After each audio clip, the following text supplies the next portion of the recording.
That's just showing you guys um, one of the things that Chris Eubank Jr.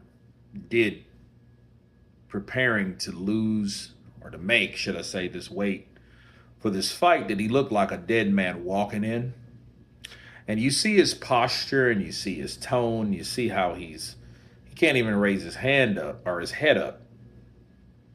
And I think this should teach Chris something very important, that money isn't everything. I know it's prize fighting. I know, he, was awarded a big purse, but I think he's the only one that can tell you if the shit was worth it or not. Was it worth coming in half dead, not really being capable of defending yourself and putting on a good performance? Was it worth it? Was it worth all that shit? Because the performance was flat. You guys seen my video of Oscar De La Hoya and how he felt about it, because he experienced the same thing with the Pacquiao fight. Sometimes it doesn't even pay for you to try to make that attempt to make weight with the rehydration added to that. So it's not even like he can put in everything back that he really wants to, because he can't. So he still won't be able to perform with a saltless body, with a mineralless body. You know what I mean? When you strip your minerals like that, you are at risk of a stroke, an aneurysm, and all types of other bullshit when you're messing with those type of levels. When you're doing these drastic things. I mean, you seen him, he looked pathetic. He looked like somebody he looked like a slave, that he's on the treadmill and he's doing it not because he wants to, because he has to type shit.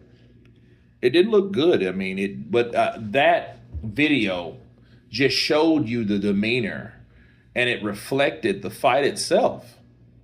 That's all it really did. It reflected the overall performance or lack of what he had to do. Now, this is what I will respect. We all know what was up. We seen how Chris Eubank, we seen him come in weight drained before, but we seen him in a better condition than he was the other day. Even though he didn't want to take anything away from Conor, which Conor, I respect him for doing that. That was a real stand-up thing to do. Even he told Ben Shalom, like, look, Ben, don't try to damage control for me. I said what I said, and I'm giving Conor all the credit. I mean, he did what he's supposed to do, and he did it right. Why? Because regardless of what we saw, yeah, it was jacked up. But he's supposed to know when to hold and when to fold. Right? When to say yay or when to say nay. Like, yeah, I'll take the fight, or should I say no? I can't make that weight no more. I lost a big toenail the last time. What I'm going to lose the next time.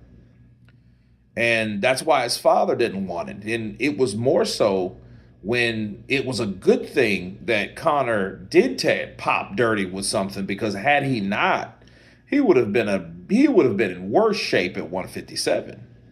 He wouldn't have been able to make 157, but nonetheless, it was his own decision. I gotta keep saying that to people. A lot of people, well, he was a dead man walking. Yeah, we could see that, but that doesn't take away from the fact that he did it for the money. He just showed up. I mean, he tried to fight in times, but it's a hell of a thing trying to fight with, half of yourself in there. A drained version of yourself is not a good representation of yourself. Period. But you guys tell me what you think of Chris Eubank Jr. revealing some of the things that he had to do to prepare himself for this particular fight. Of course, please subscribe. And you guys been counterpunch. Peace.